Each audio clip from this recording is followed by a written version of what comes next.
দীর্ঘদিন ধরে গঙ্গা নদীর ওপর ভারতের তৈরি ফারাক্কা বাঁধ নিয়ে বনিবনা হচ্ছে না বাংলাদেশের। এই বাঁধের কারণে শুষ্ক মৌসুমে পানি পাচ্ছে না বাংলাদেশ। এদিকে ভরা মৌসুমে বাংলাদেশকে আগাম কোনো কিছু না জানিয়েই বাঁধ খুলে দেওয়ায় আকস্মিক বন্যায় ব্যাপক ক্ষতির সম্মুখীন হতে হচ্ছে বাংলাদেশকে।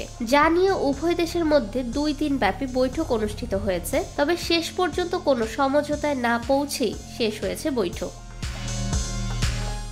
ভারত ও বাংলাদেশের প্রতিনিধিরা ফারাক্কায় গঙ্গার পানি মাপার পর 2 দিন ধরে বৈঠক করেন। বৈঠকের শুরুর দিকে সব ঠিকঠাক গেলেও শেষ পর্যন্ত আলোচনার জটিলতা দেখা দেয়। 2 দেশের প্রতিনিধিরা একসঙ্গে ফারাক্কার গঙ্গা পানি মাপেন। প্রথম দিন গঙ্গার পানি বন্টন নিয়ে আলোচনা হয়। বাংলাদেশের প্রতিনিধি দলের নেতা মোহাম্মদ আবুল হোসেন জানান, পরিকল্পনা মতো আমাদের বৈঠক হয়েছে, এর থেকে বেশি কিছু এই মুহূর্তে বলা সম্ভব নয়। অন্যদিকে ভারতের পক্ষ থেকে কেউ মুখ খোলেননি এ বিষয়ে। বৈঠক শেষ হওয়ার পরও সাংবাদিক সম্মেলন হয়নি, কেউ কোনো কথা বলেননি।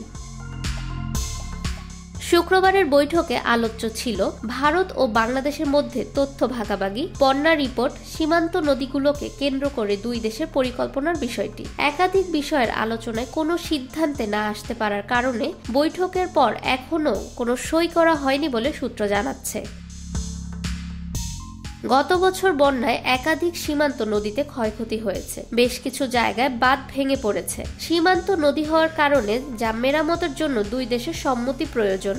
সূত্র জানাচ্ছে, 7 মার্চের মিটিংয়ে বাংলাদেশ এই নদীগুলো মেরামতের কাজ করতে চেয়েছিল, কিন্তু ভারত এখনো তাদের সম্মতি দেয়নি। তারা বিষয়টি আরও খতিয়ে দেখতে চায়।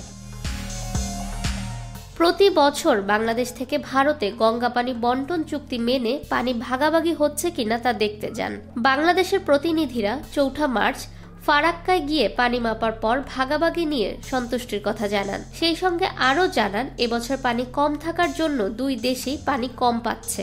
6 মার্চ ভারত বাংলাদেশের প্রতিনিধিদের মধ্যে গঙ্গা পানি বন্টন, গঙ্গায় কম পানি এবং নদীর বর্তমান পরিস্থিতি নিয়ে আলোচনা হয়। মিটিং শেষে আলোচনার সারাংশে সই করেন ভারত ও বাংলাদেশ প্রতিনিধি দলের নেতৃত্ব শরৎচন্দ্র এবং মোহাম্মদ আবুল হোসেন। ফাহমিদা বিনতে আনোয়ার, নিরপেক্ষ নিউজ ডেস্ক, ঢাকা।